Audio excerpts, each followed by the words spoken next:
Hey, this is Brett the Hitman Hart, and you're listening to the Smacked Raw podcast.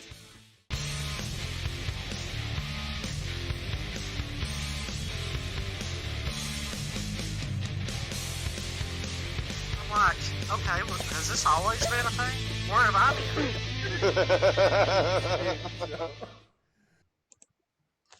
Hey, what's going on, you guys? Welcome to the NXT recap brought to you by the Smacked Raw podcast. I'm your host, Katie, Baby. Oh my god. And I'm joined, of course, by Kevin Crazy and RN. How you guys doing? What it do, Katie? I'm doing pretty good. Doing pretty good? Yeah. Are you sure? A little bit of bubbly, you know? Oh my Little god. bit. It's bubbly. Oh my god, it actually is bubbly. God damn it. Just some seltzer water for my palate. Tastes good. Ew. I don't do seltzers. Well,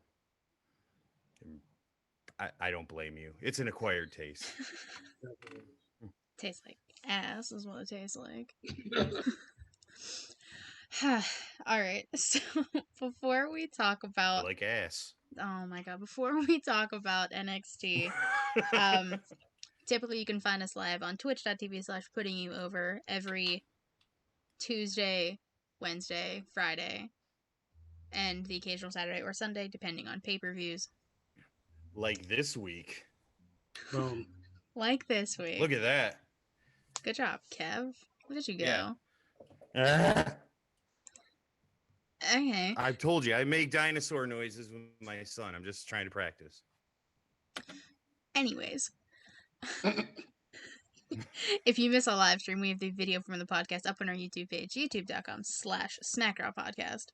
Hit the notification bell so you get notified every time we post a new video, which, like Kevin said, we're going to have a lot this week. This recap will be up tonight, so Thursday night if you're watching this, it goes up now.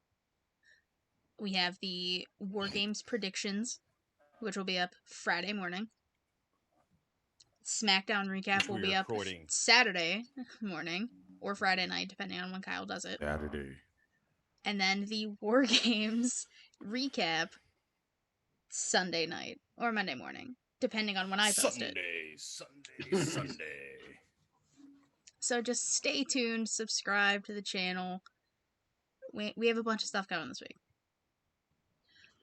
If you don't want to see our beautiful faces, you can find the audio from the podcast on basically every podcast platform you can think of. Give it a download or a share. I think it's download. I still need to figure that out since I don't listen. Just listen to it at least, you know? Yeah, at least listen to the podcast. I watch them, so I don't know. We also we're kind of the exclusive recap for Wrestling News World. Kind of. We haven't been for the past month. That's not on me. That's on Thomas Fenton, not giving Kyle the stuff. But man, we are really burying Thomas Fenton. That's what I was just saying. We might as well just let that go because we're kind of like shitting on the boss. He's got to give Kyle the passwords. That's all I'm saying. But regardless, their website's awesome. Check out their articles, their podcast, their premium content. I mean, everything else they have over there is pretty awesome. We just aren't on it. It's fine. We should be. But it's okay because you can help support us not only by doing the usual like, comment, share, subscribe, follow, download, everything, but doing what and going where, Kevin? There's going to be a new tier there where you get to tug my beard for $1,000, I think. I'm quitting the show. Okay. You want to. Anyway, but for real, you go to www.patreon.com/SmackDrawPodcast. Get yourself a $1 tier and we'll tell you how awesome you are. There's other tiers where you can get some stickers. You can pretend to mute RN with those stickers. We should be spreading demon art. I came out as a born-again Satanist the other night, so you know that makes sense. We should be making some R2N2 stickers sometime, I hope, in the near future. because that would be awesome. Jesus Christ. What else do we got? You can be on the Unpopular Wrestling Opinion Show if we ever fucking do that again. You get some sneak peeks on YouTube. We'll get you a T-shirt before Katie ever gets one. She has one, I was gonna but say I it's still have a joke. mine. I don't care.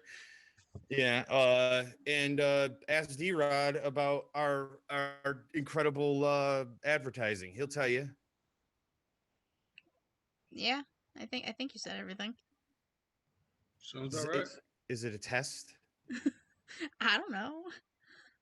First time you did it, you just like rattled everything off so quick, and now here we are a few weeks later. You're just taking the nice scenic route through the mountains, taking your time. Well, no, I know, because the one time I just did it and it was just off the cuff, and like now I feel all this pressure to make sure I get all that shit in there.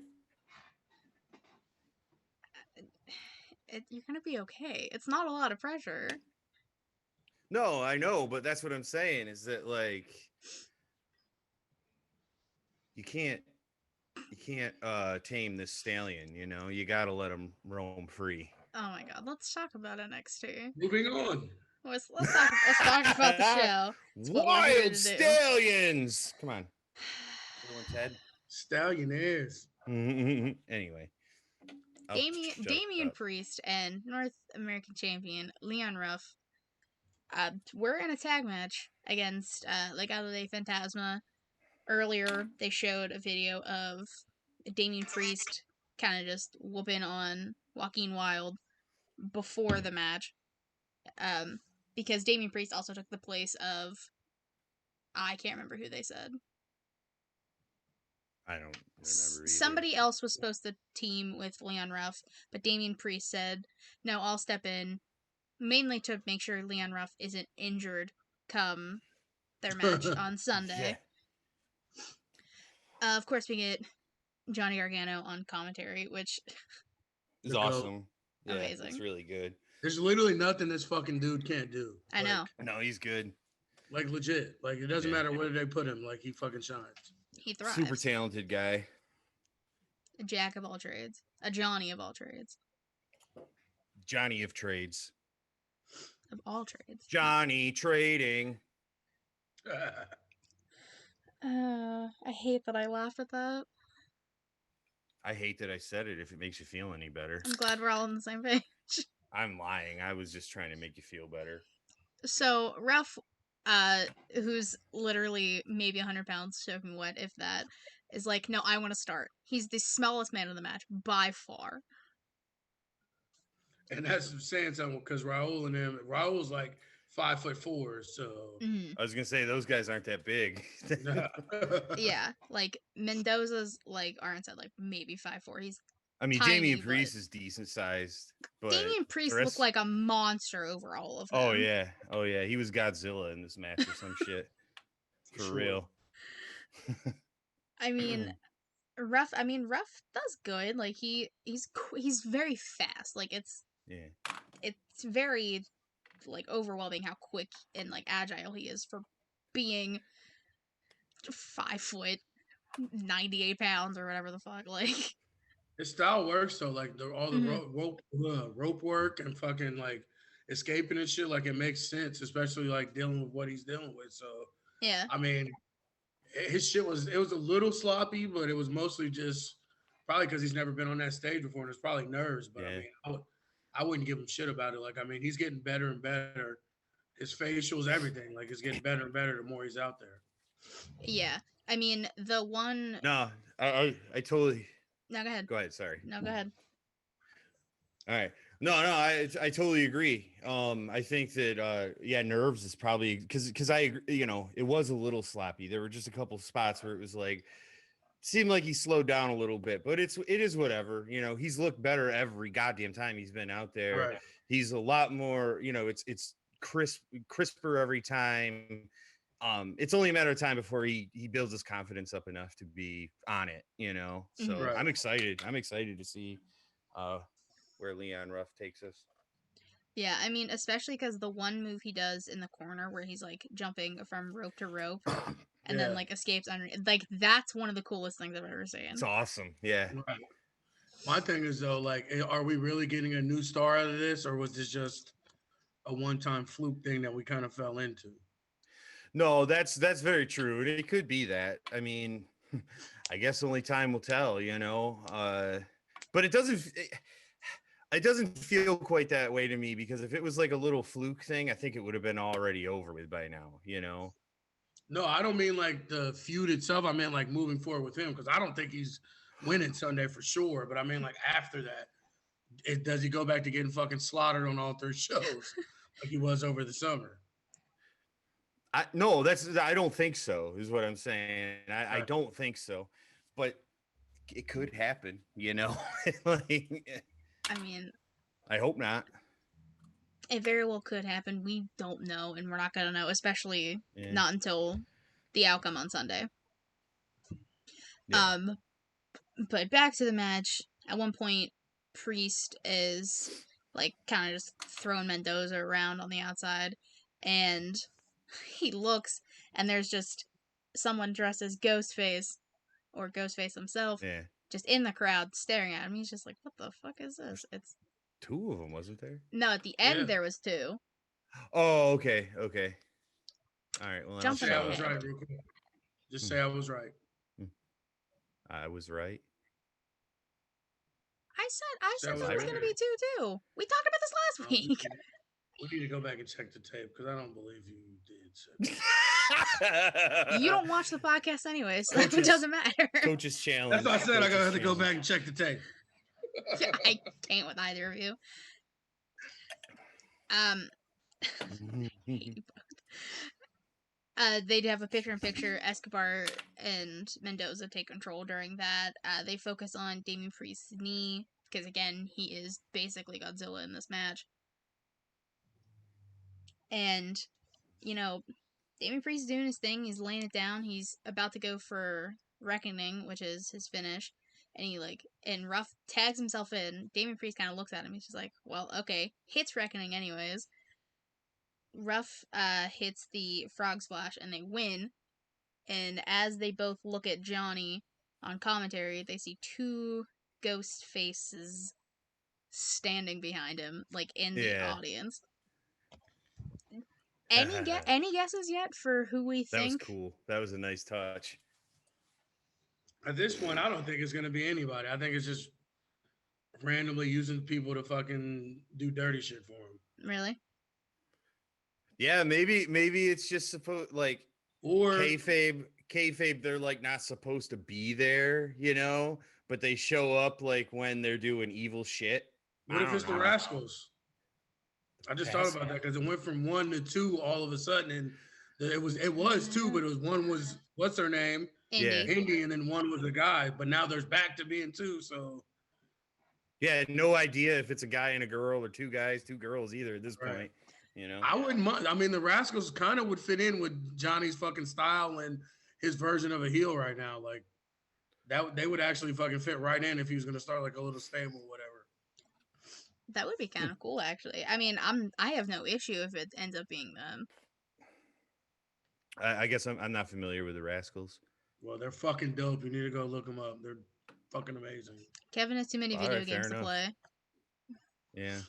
Just YouTube it. Maybe. He won't. That was a joke. Clearly, it went over both y'all's head. Yeah, it did. I know. My bad.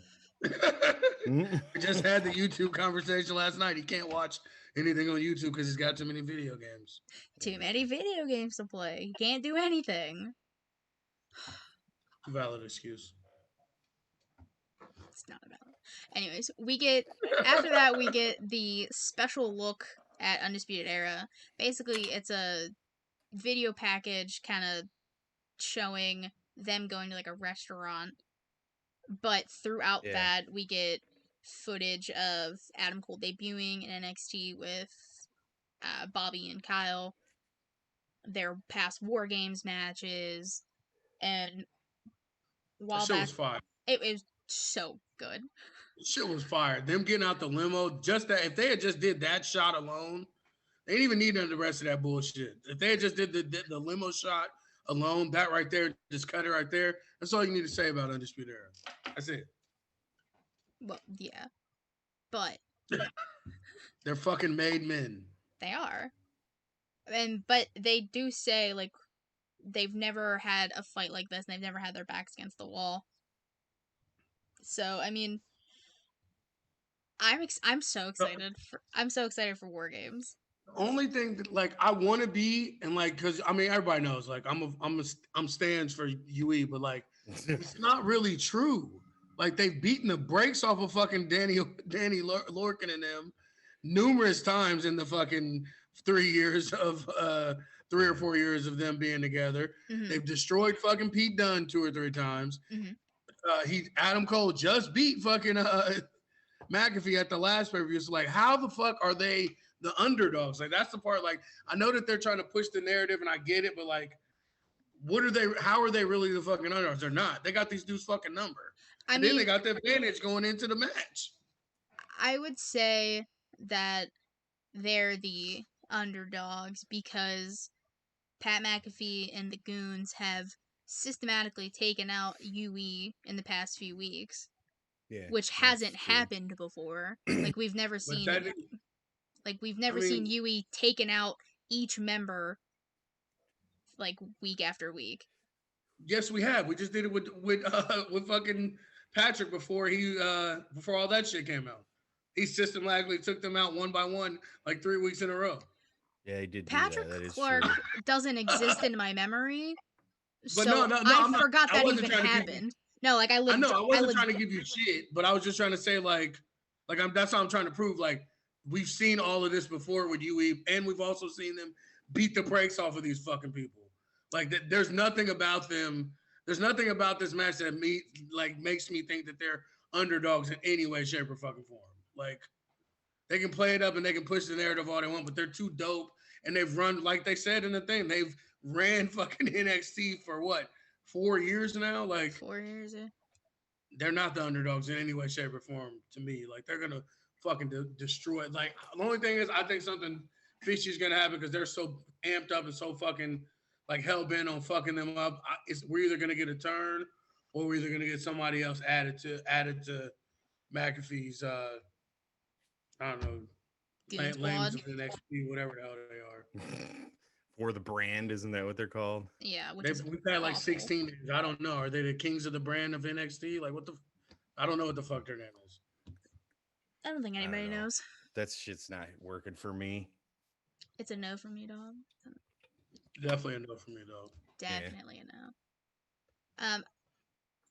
Moving on from Undisputed Era, Team Candice has a brief interview, mainly talking about what they mainly what Candice thinks of Shotzi's team, and she's like, it's not even a team, it's 2 people, and it's 3 people, 2 of which are damaged goods. And then Raquel, who later in the night faces Shotzi for the advantage in the War Games match on Sunday, she's like, oh, Shotzi's gonna know what it feels like to get run over by a tank, and then they all start laughing. So lame. Lame. Yeah. It was lame. I did not laugh at the joke. I was just like, boo. It's awful. It is what it is, but they've spent so much time like building these women up and like putting them on a platform for them all to just be playing second fiddle to Candice, like for no reason fucking at all. Like just it's War Games. You guys with me? Yeah, I guess we'll stand behind you. Like literally no like context or reasoning behind why they're fucking patsies for fucking Candice. You know what I'm saying? Like, but I mean, it's that season, I guess. This is technically their Survivor Series. So yeah, tis the season. Yeah, but whatever. I'm way more excited for the women's War Game match than I am the men's. Yeah. I'll tell you that. I am too, for sure. Mm-hmm. So, you know, yeah. Not that I think the men's match is going to be bad, but like, holy crap! Just some of the women that are in there, you know, like Io Shirai. Jesus Christ, what is she going to be able to do? Well, I let a spoiler out of my mouth, but I want to see Shotzi like really like do some shit. Like said it again. Like it's like she's got like Moxley syndrome. Like don't say you're crazy and you're doing all this shit. Like show us. Do some crazy shit. This is the Yeah. perfect match for her to show us. I'm like to me like she has that kind of like Jeff Hardy, Mick Foley kind of vibe. Like and she has that kind of style in the ring where you never really know. Like she's got submissions. She high flies. She brawls. Like that's where I love her the most. Like I think she's so dope in the ring because her style's so different. But I want to see her set herself apart from the rest of these bitches. You know what I'm saying? Like, yeah, you're the leader of the team. You got some dope people with you. Like, I want to see her off the top of the cage. I want to see her go through the table or put somebody through the table. You know what I'm saying? Like, I want to see her get her fucking revenge for that dumbass fucking tank. Stop it. What? Oh, Shotzi, I got you. No, I'm sorry. I misunderstood what you were saying. So my bad. Oh, you can guarantee they're coming out to a giant fucking tank. You can almost guarantee it. I hope so. That's hope gonna you're be right fucking about cool. that. If they're doing all that fucking work in that body shop and they come out and she comes out another little tiny I'm one, pissed. Nothing or another little tiny one. Y'all better not. I'm saying it right here. If that happens, we are done with the fucking tank talk on NXT from here on out. If they spent 9 weeks in that fucking body shop and they don't come out in a fucking fully functional tank, I'm gonna lose my shit. And I don't even like the tank. And I was gonna say you hate the tank. Fully functional Abrams tank. I'm like, what the hell are they doing in that fucking body shop for 4 weeks? It better be a tank big enough to hold all of them. That's all I'm saying. I will lose my shit if that happens. I will pop like a motherfucker if that happens. I'm not even kidding. I think it'd be awesome. We'll talk more about that match, the War Games match, when we do predictions, and also a little bit later. But next we have August Gray taking on Cameron Grimes, one of Kevin's favorite people. Straight to the moon. I fucking hate it. August Gray, like what is this guy? Like what is he here for? Well, I mean, like, awesome. He doesn't even look like a professional wrestler. Like he just, you know what I'm saying? Like he's not. That's terrible. What's awesome. That's what's awesome about him. That's exactly what I like. He literally just looks like they was like, "Hey, you want to wrestle? Come on!" Like Yeah, I guess. Yeah. I mean I guess everybody thought of a jobber. August Gray was, I think, like the first student of the Thatch's whatever the hell, which it was. I still hate. Yeah, I'm not down for it either. I mean, his main purpose for this match was to get beat rather quickly by Cameron Grimes. I mean, he hits the cave-in for the win, and then he has the strap with him. He had in like a burlap sack, and after the match, he puts it on Gray and just starts whooping him. Rolls out of the ring.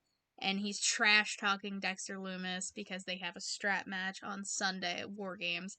He's continuously trash talking Dexter Lumis while Gray's on the outside. He's pulling him in. He's like, "Oh, you can run, but you can't hide." And of course, Dexter Lumis is now on the other end of the strap. Yep. Cameron Grimes.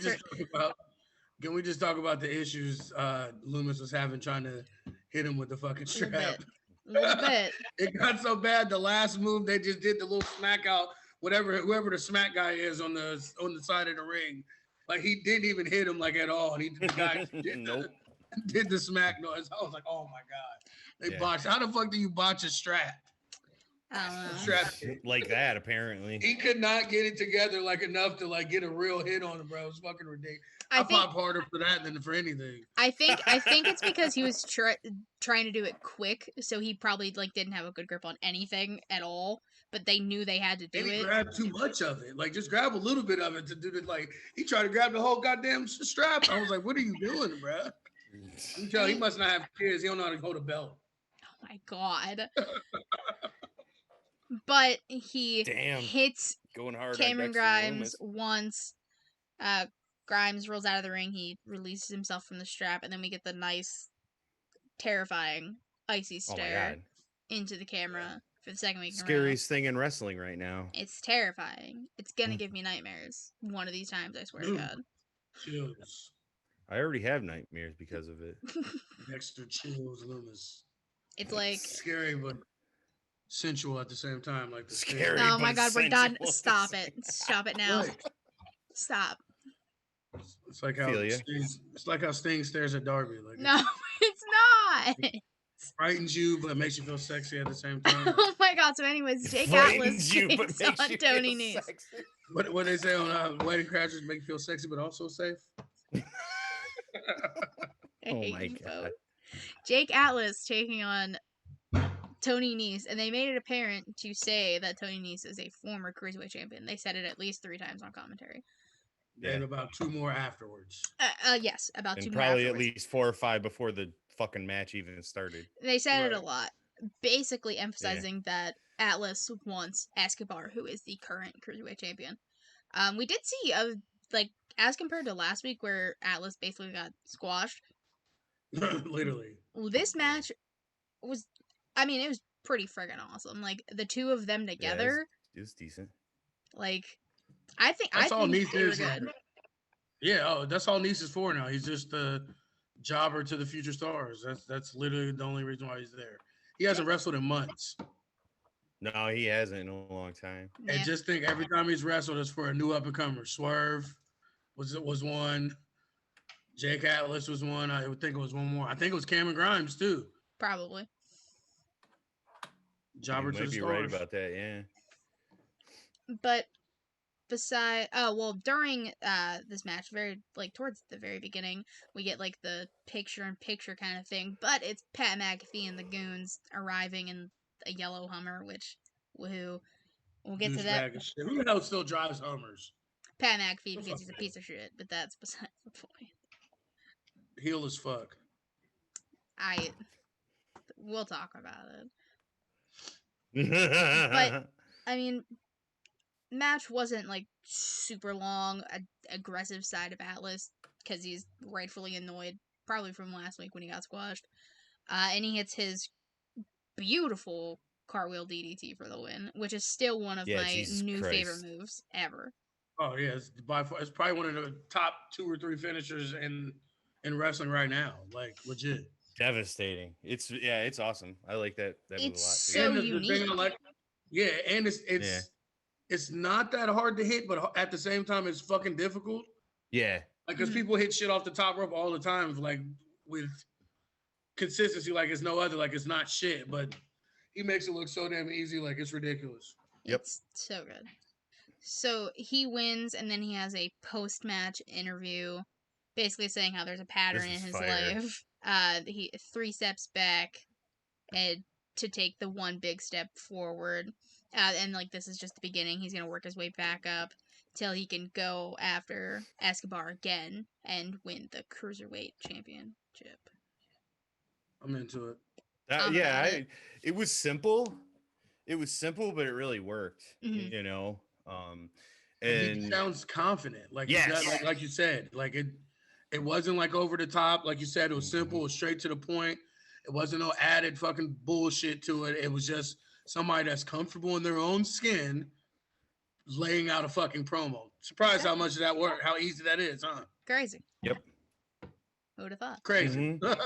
yeah, no, yeah. Yeah, I believed he's gonna be back in the title picture after that promo for sure. I was like, get him there soon, you know, because And just some people he's like, ready, you know. Yeah, and some people just are good generic baby faces. Like as much Yep. as we like to give people shit about being that, sometimes people are just that and they're fucking totally awesome. works. Mm-hmm. Like you said, it's simple as fuck, but like we all 3 of us felt that fucking promo. I'm like, all right, we're behind this guy. And he didn't say shit. Mhm. All he said was, No. I messed up, I'm back in it, coming for the title. That's all he fucking said. Yeah. The face. Yeah, that's the most like, yes, ma'am, I'm gonna sports Yeah. really good, you know. Sports. Like, Literally, that's all he fucking said. We're all like, yeah, Jake. yeah. No, but it's true. Like there's so many baby faces that use that type of gimmick. It just doesn't work. But the few Right. that it does connect with, like him, Bailey's baby face was really good.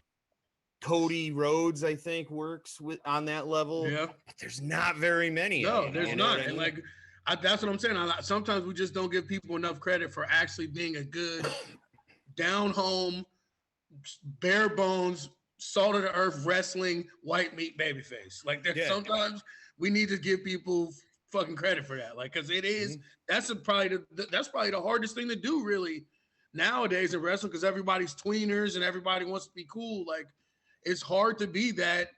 Like, you know what I'm saying? Shine them up babyface, and he's fucking pulling it off. I'm into it. Yeah, for sure.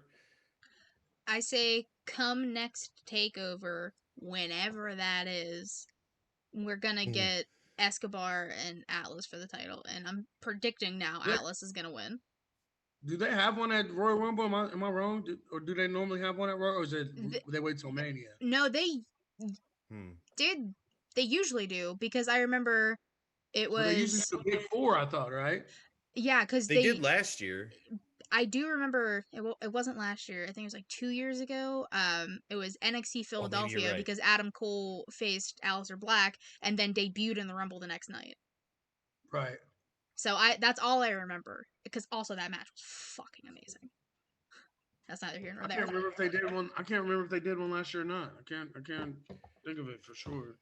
Yeah. But like, I thought they used to time it up to where they would do it with the Big Four, because they only have 4 takeovers a year. I think this year, do we have 4 this year or 5 this year? I think the In Your House one was an extra one. I think that, but I don't remember. Yeah, I don't think that was like a takeover though. I mean, technically it was. It was In Your House. Yeah, it was takeover in your house. Was it like, I didn't know if they put the takeover tag with it. Yeah, no, it was because they did it like how the In Your Houses used to be, where it'd be like In Your House and then something else. They just reversed it. Yeah, yeah. I don't know if that was an extra one or not, but that felt like it was, because it was like in the middle of June or something like that. You know, I have no idea. Either that one in June or 30 was in June. I thought wasn't it 31? 31, you know what I meant. I know what you're saying. Yeah. We really suck at NXT. Yeah, we're doing our best. To be fair, this year has been so goddamn long. This year feels like it's been 5 years. Like, I seriously can't remember shit that happened like in fucking September or July. Like, that's September, what I'm saying. Like, I don't remember my birthday, and my birthday was in August. I actually don't remember my birthday either, and it was in July. So here we go. I'm not even trying to be funny. Like, I legit was thinking about that yesterday. Like, what the fuck did I do on my birthday this year? Did I have a birthday this year? Was that 2 years ago? Did we even age this year? Oh, we aged this year. We fucking aged this year for sure. Oh, I look like a fucking caveman now compared to what I was last year. Are you kidding me? No, see, now you say it, I really don't know what I did for my birthday this past year, and it wasn't that long ago.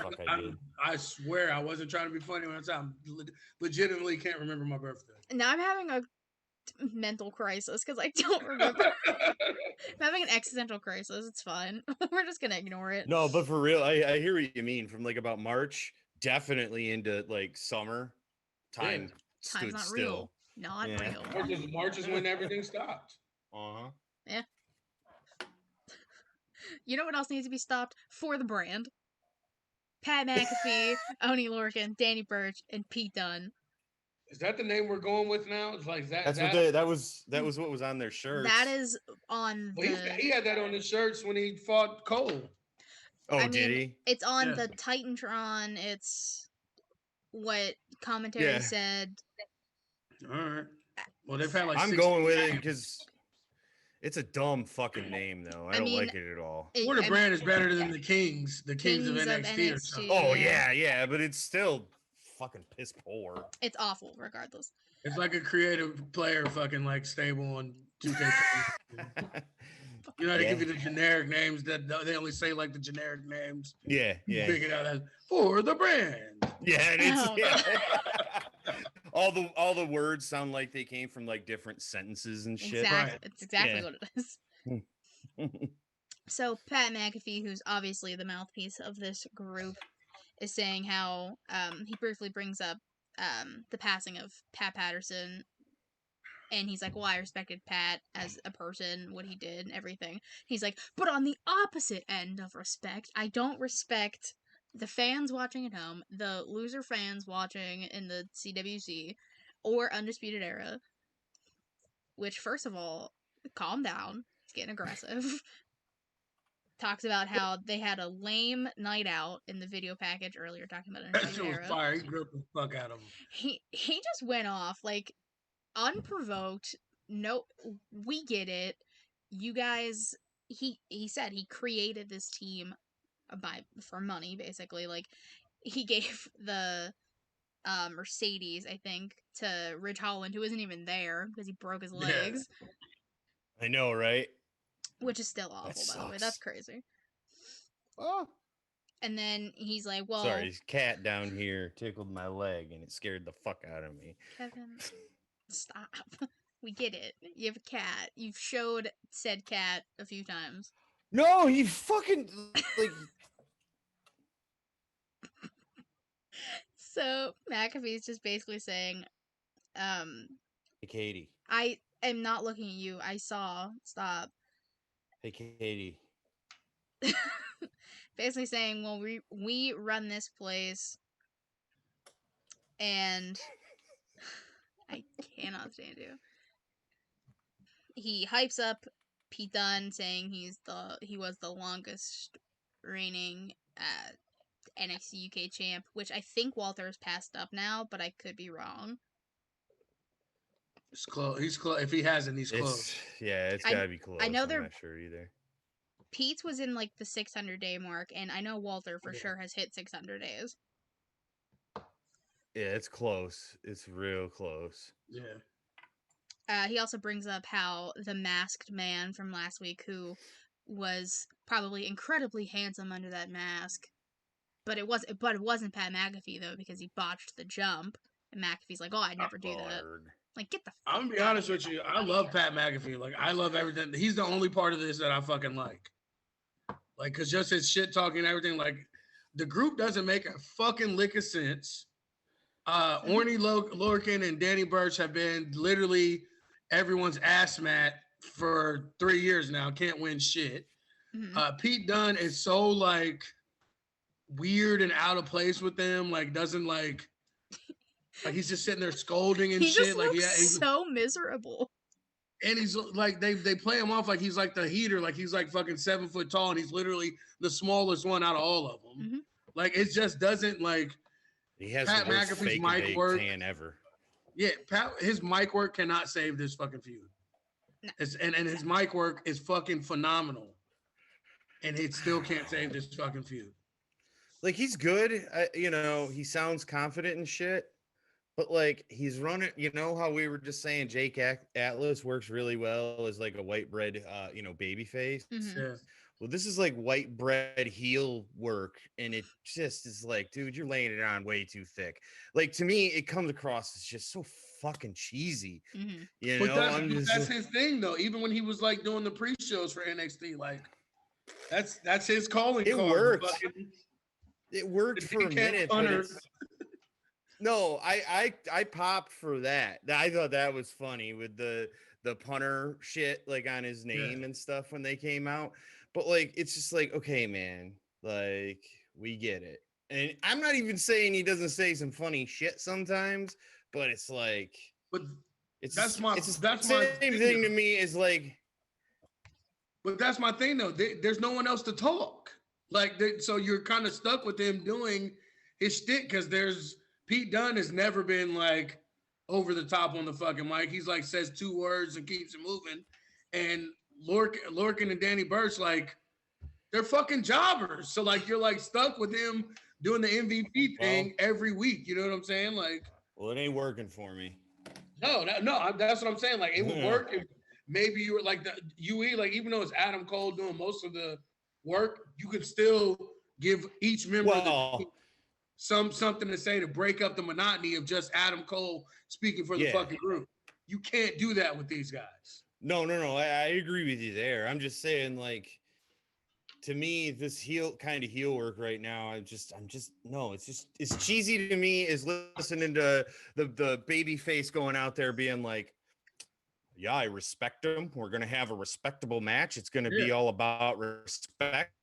And respect is the bottom line, but respect the win. I'm respecting the win. May the best man win, respect. And it's like, all fucking Pat McAfee's been saying, and it worked for a minute because it's fucking funny, is I disrespect everybody. I'm gonna win because of disrespect. And it's like, okay, bro. Okay, chill. No, like I'm halfway. Like I agree with you partially.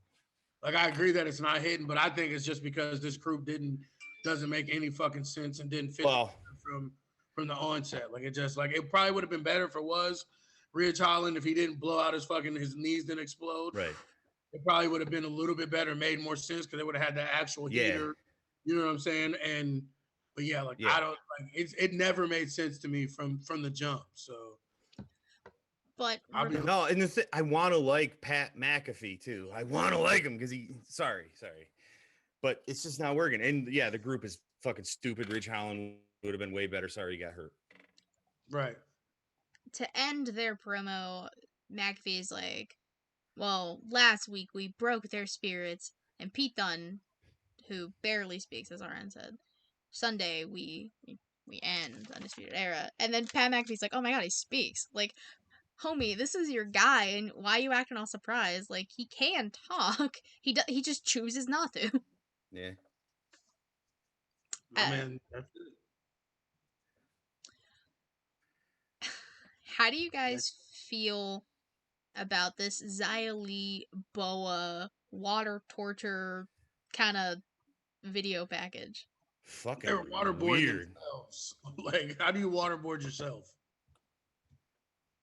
I don't know. This was so fucking weird. I have no idea what the fuck is going on here. Yeah, it's I mean,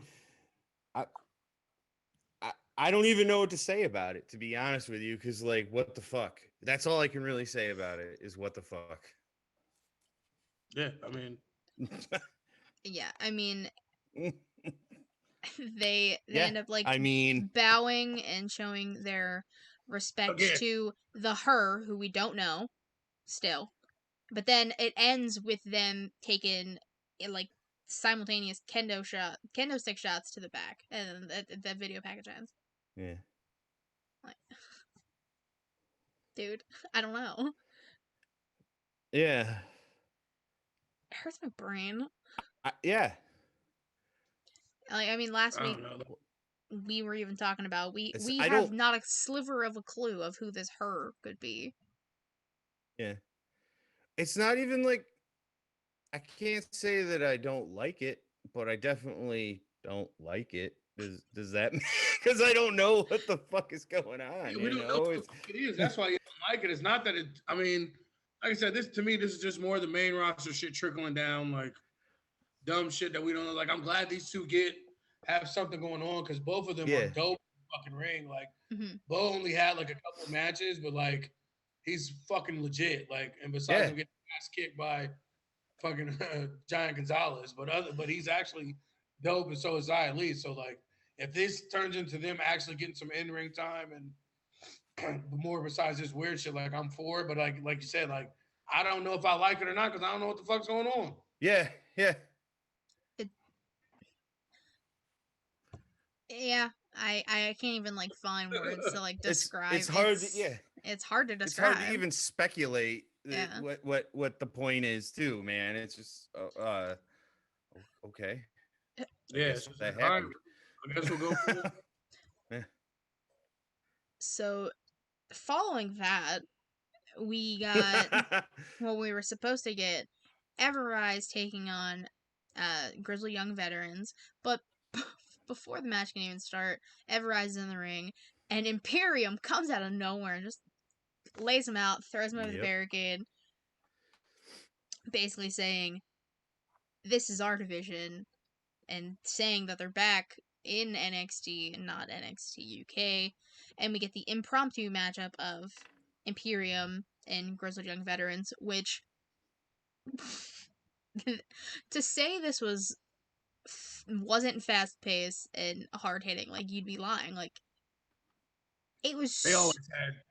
They always had like matches like this, like especially over in NXT UK. Like they are the definition of British strong style. Like they beat living shit out of each other. So brutal. It was so good too. Like I couldn't not like look away. It was a good match. They've like I said, they've wrestled a few times in NXT UK. They have obvious chemistry, which you saw like an impromptu 10-minute match, and they still fucking tore the house down. So Yeah, it was good. It was a good match for Grizzled sure. Young Veterans don't like. Hopefully, they get an actual run now, like with everything kind of like back to normal somewhat for NXT. Like they, to me, probably are the best tag team in WWE, not just NXT. Like they're fucking they can talk on the mic. Both of them can, even though it's mainly Drake doesn't really say shit. They got a dope finisher. They're fucking nasty in and out of the ring. Like they are. I wouldn't go on the limit. I would go on a limit and say they're the best tag team in WWE by far. Wow. They're definitely compelling. I don't know them that well to really say that, but what I've seen of them, I really like. So, I mean, and you can't even like not give Imperium credit in this match either, because at one point, oh, um, absolutely not. Bartel basically tosses Drake from the top into Eichner, who deadlifts this man, catches him, deadlifts him, and then hits. I think it was like a brainbuster. I don't actually remember. Yeah, that's their finisher. Well, that's one of their finishers. Yeah, That's one of their. That was insane. Yeah. But that's the thing about Imperium next to them two. Like Imperium doesn't seem like a star tag team. Like they just seem like a part of a group. Like Yeah. the Grizzled Young Veterans, like I could see them on Raw and SmackDown. That makes sense. Yeah. Yeah. That's You know what I'm true. saying? Like, Yeah, they could be main eventing WrestleMania or and shit. not that Yeah. Imperium couldn't either, but like, be honest, like they're just two guys. Like, they're dope. Like Eichner is absolutely dope in the fucking ring, and probably like he's on like Cesaro's strength otherwise. Like he can fucking lift anybody, he can high fly, all of that. But like, still at the same time, it's like, do you really see these dudes holding the fucking Raw or SmackDown tag titles? Like, you know what I'm saying? Like, but I could see that for the No, group. I hear you. Well, yeah, they have a compelling look and stuff too. Yeah, like you said, you don't know shit about them, but there's something there. Like they have, Yeah. whatever the fuck it is, they have it. Mm-hmm. Yeah. Well, whatever it is, it works. And it was working perfectly fine in this match. At one point, Grizzly Young Vets and Bartel are on the outside.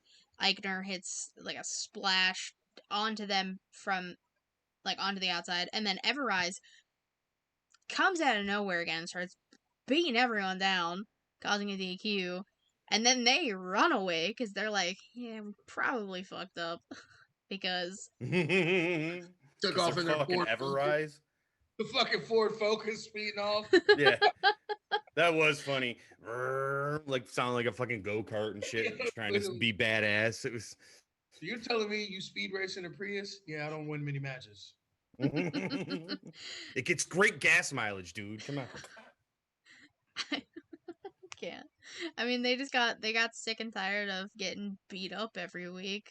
Like last week it was Grizzled Young Veterans. This week it was by Imperium. I get Like if it. somebody told me that they changed the members of Ever Rising every week, I couldn't even pick. I wouldn't even argue with you. Like I'd say you're a liar because I couldn't pick them out of a fucking lineup. Like Nope. they could probably. Although I did think it was funny as they're like running. Ooh, go ahead, sorry, man. No, go ahead. No, I stopped. You were talking. Oh, I did think it was funny that the whole time they were like running out of the stadium and into the car, they were just Everrise rules. They just kept like shouting that over and over again. Everybody's like turning around. Who the fuck is Ever Rising? Yeah. they literally their name is the name of a DiGiorno's pizza.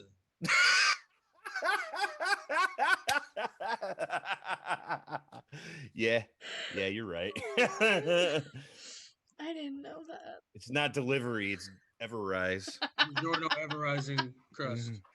Oh man, that's awful. Damn, they really like pizza, don't they? I mean, pizza is good. Another thing that's awful besides Everrise's name, which now it's all I'm gonna think about. Thank you. This freaking Thatch can BS. He's got another student, and he's like, "Ah, today's lesson is distraction." And, you know, he's like, oh, people lose by distraction all the time, whether it's the music or the lights going out or someone sitting ringside, aka Tommaso Ciampa, which happened last week. And on cue, he turns around and Tommaso's just standing there, arms down his back, patiently waiting. And Ciampa's like, well, I'm here to teach. And Thatcher's continually saying, I don't have a problem with you, because he said before he's not going to do anything unless he has a problem with you. This leads to an all-out brawl, and the student, whose name I actually don't know, helps. Did they even give the name of the student? I think they did, but it was so quick I couldn't even catch it. It's irrelevant. Well, I'm going to bring something up in a minute that I want to see if you guys caught too. So the student helps attack Ciampa, and Thatcher ends up getting him in whatever his like the submission is. There's some choke, yeah. And it puts Ciampa out like immediately. And everything that they do with Ciampa and his neck still scares me because his injury, and he sells it too well, and it makes me nervous. Agreed. This made no fucking sense to me. Nope. I mean, well, it's leading to Sunday. They have a War Game, not an actual like War Games match, but at War Games, we're gonna see Tommaso Ciampa taking on Timothy Thatcher, because after Thatcher puts Ciampa to sleep, there's like an interview backstage, and he's like, "Oh, I didn't expect that said student to even help, but like, good on him." And did you guys notice in the back the student was either getting paid off or like a business card? No, I didn't see that. No? Go back and watch it. I had to rewind for a second. Too many video games to play. Kevin. It's a 30-second spot to look at, because it might have been Malcolm Bivens. I could be wrong. If that, please, why you gonna get me high? I about lost go back and watch it. I will, please. I hope to fucking God it was the two of them together. Like, I know it doesn't seem like it works or that it's, but the two of them to fucking, like, it's ridiculous the chemistry that they have and how well they play off of each other. They're a funnier version of Brock and Paul. I know. Like, and it, like I said, it literally makes no fucking sense, especially like it'll kind of go together, kind of how his character is now in NXT, but his character in Evolve, like, he was literally the straight man. I'm only here to beat people up, choke motherfuckers out, get out of here. Mm-hmm. Like, it literally made no sense why they fit, but he was just like, I'm the man. I've been the man. I'm tired of getting overlooked. I need somebody to watch my back outside of the ring while I take care of it in the ring. And he shook fucking Malcolm Bivens' hands, and they took off from there. Like, it was fucking amazing. Like ridiculous. Like, I'm like, if that really is him, if they put them together fucking fine, like, I'm gonna lose my fucking shit. Well, I don't know. This made you already are. Right. I don't know if like Thatcher even knew of this happening, because this is all happening behind his back. Like, right. And I couldn't tell if it was. What? No, I was gonna say, but that was kind of the shit that he would do. Stokely Halfway, he would do shit like that to like help Thatcher, because like he was going against Catchpoint, which is Drew Gulak, Matt Riddle, and all. There was a group with all of them, and he was going against them, and they were constantly fucking him up, stealing his belt, blah blah blah. So Bivens was a heel also, and Thatcher wasn't. So he would do heel shit to protect Thatcher and help Thatcher out. You know what I'm saying? Fucking jab somebody with like a screwdriver, like he fucking hit Tracy Hot Sauce Williams, stabbed him in the eye with a fucking screwdriver. Like, he literally, and Thatcher would be like, "Fuck it, I needed help. I'm finally getting it." Like, because he would just like get destroyed by them every show. After he'd win, they just beat the fuck out of him, because it was like 4-on-1. So he turned the tide for him. You know what I'm saying? He would literally do heel shit like that, like to help Thatcher out. Like, if they, I'm fucking pumped if that's really is it. Why? I don't even know why you gotta get me up going like. Well, I didn't expect a rant. That's my bad. But like, I'm telling you, go back and watch like the interview after that segment. Because that would be so fucking legit if that happens. I mean, I could very well be wrong, and you can hate me after, but like, go back and watch it. I definitely will. Shady shit was happening in the back. Like I said, I had to literally rewind because I was like, "What the hell is this?" Well, back to this. Like, this made no sense. Like, you've been making him be in the chicken shit hill for like a week, 3 weeks now. You've been trying to like build Ciampa up as this fucking like badass that's trying to weed out all the pussies on the roster, and then he gets choked out. Fucking like come on. Like, I can understand them beating him down or whatever, because then you can say it was 2-on-1, blah blah blah, whatever. How you gonna do? But to let him get fucking choked out right before the go home show, before the pay per view, like after all this like badass shit you built him up to be and all the shit he's been talking, like it was a waste. To me, it was a waste of the build. Yeah, I don't know. I didn't. It made no sense. I didn't expect him to get choked out. That's no for certain. Like I said, now if he got his ass kicked or something like that, or they jumped him, or like he hit him with a chair, like something like that, I can understand because he's been in his shit, treating him like a bitch, and finally just had enough. But like choking him the fuck out, like right before the pay per view, like that's the ultimate make you look like a bitch move when you get fucking choked the fuck out, and they can. Like on Chappelle's show, like don't get put in a sleeper hold. You wake up, your anus hurts the next day. Like, oh my god. So the main event is the War Games Advantage ladder match. We have Raquel Giant Gonzalez taking on Shotzi Blackheart. I gave Shotzi mad props for taking it to Raquel the way she did. Hell yeah. Me too. Because, I mean, Raquel's the biggest. Rhea's in the match. They're like the same height, aren't they? It's either her or Rhea. Yeah. I mean, it's negligible between the two of them, that's for sure. Like one of the biggest women in the match, I'll say that, in like the War Games match, and one of the biggest women on WWE's roster in a long time. Yeah. I mean, Shotzi's doing everything she can. She's a legit monster. She is. Shotzi's doing everything she can to like keep her down. Like DDTs on the apron. She does like the coffin drop from like the top of the barricade, which was kind of cool. Well, they even call it a coffin drop on fucking commentary. I was kind of surprised. Yeah. Oh, I didn't catch him say it, but like I know like we all call it that because that. I don't know what she calls it. Trust fall. Trust fall. I mean, it's basically what it is. Yeah. Raquel, obviously being a monster, gets back up from a lot of the stuff Shotzi does. She hits Shotzi in the face with the steel steps, and like ladders are used everywhere. It looks like Shotzi may have hurt her ankle falling off the ladder towards the end. And when Raquel and Shotzi both fall off the ladder and they're both down, it like pans over to Team Candace, and a ladder just slides into frame perfectly. And Indy's at the bottom holding the ladder so they can all get down. So they all run out, go check on Raquel, and they pan back over and they're like, well, where's Rhea and Ember? Running, because they get down their own way. They ran, start taking it to Team Candace. There's an all-out brawl happening. Like literally just on the outside of the ring of all the women. Rhea's MO. Take her time. Let your friends get beat up. I'll be there in a minute. Stop it. They had to get down. One of those AEW friends. Oh my goodness. No, that's just Hobbs with his chair late as hell. Yeah, right. Like a year later. Yeah, I'm still never getting over the one time he just was completely late. But that's neither here nor there. Oh.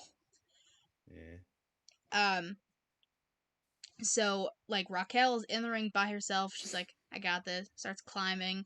Io Shirai appears out of nowhere. The little spider monkey that she is jumps on Rhea's back, takes her out. Io hits a moonsault onto everybody on the outside, giving Shotzi the opportunity Jesus Christ. to climb the ladder, retrieve the briefcase, and that means Team Shotzi gets the advantage at War Games because the team is now complete. We saw on Twitter that Ember joined. We saw on Twitter that Rhea Ripley joined. And now it's confirmed on NXT that Io is also a part of that team. Which we all called. Which we literally called last week. But I liked how they announced everybody.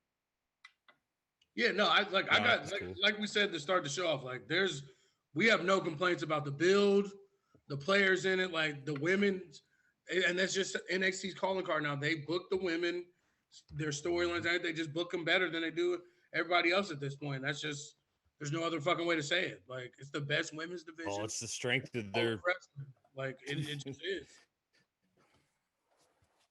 Kev, what were you gonna say? No, it is. But I think that the women's division in NXT has the most compelling storylines in NXT too. They booked them, and it is to your point. Yeah, it's just really good booking. There's like 97 women that you are believable champions that beat the shit out of each other week in and week out. It's fucking awesome, Io's on another level. I mean, oh yeah. She just is. I mean, I wish she would. I hate to say it sounded like this, but I wish she would learn English, or at least try and do English a little bit better, so we could have like, not necessarily like more of her, but like so we could actually see more of her personality and who she is. Yeah. But those fucking vignettes before the fight, her fights and shit, like her underwater, the Holy fire shit. and all that shit, her fucking entrance, like she's fucking dope. Yeah. And she's fucking beautiful. Like, you know what I'm saying? Like, gorgeous. It's fucking like ridiculous. Like, I half the time, like I gotta stop looking at her face to pay attention that she's actually wrestling. Like, for real. Like, it's like, but she's fucking dope in the ring. Like everything. Like, even though she's tiny, all her moves look like she's trying to hurt you because she is tiny. Like her drop kicks, like all her drop kicks, I think she's gonna fucking Sasha Banks somebody when she does that drop kick off the top rope. Like legit, like I always think she's gonna kick somebody's fucking head right off their shoulder. And her moonsault it's not sloppy, but it looks terrible. Like it really, like she's trying to put her knees inside through your fucking chest when she hits that moonsault. Like she just looks like she's out to hurt you. I think we've talked about it before. Her moonsault's very similar to Lita's. Yeah, she doesn't get high. She just like it's like a line drive, fucking. Like a line drive moonsault instead of like a like a nice, run. Not like a nice. No, she just goes, flips her body. Yeah, it's a lot faster. Yeah, it works. I think that's why I liked Lita so much, because she wasn't trying to make it all pretty. No, she was like, fuck this, and like just dove on to you. Yeah. I still think that the teams are kind of weird and mixed up. Like I would have much rather seen Io be heel probably and Toni Storm be face, but the fact that we do get a little bit something different, which again is something that they're great at. Like I wasn't okay with the like 1 week heel turn. That was some main roster bullshit. But Toni Storm is so dope. Like she could play heel or face. So it's gonna be a bomb ass fucking match. Yeah. And we're going to talk about that when we do predictions, which we're literally shooting right after this. 5 minutes. In 3 minutes. So thank you guys for watching the NXT recap.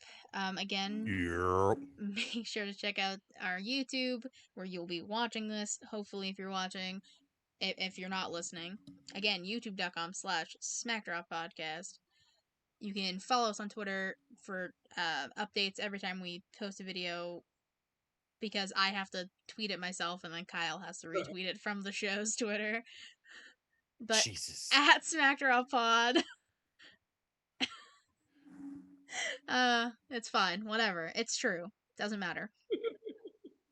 We will see you guys again live. Well, RN will see everyone live with Kyle tomorrow. Probably on Friday night. Friday night. Yeah. The three of us will be back live Sunday night. This has been a long week. Long week. Until next time, we'll see you guys later. Bye. Okay. Peace out, y'all.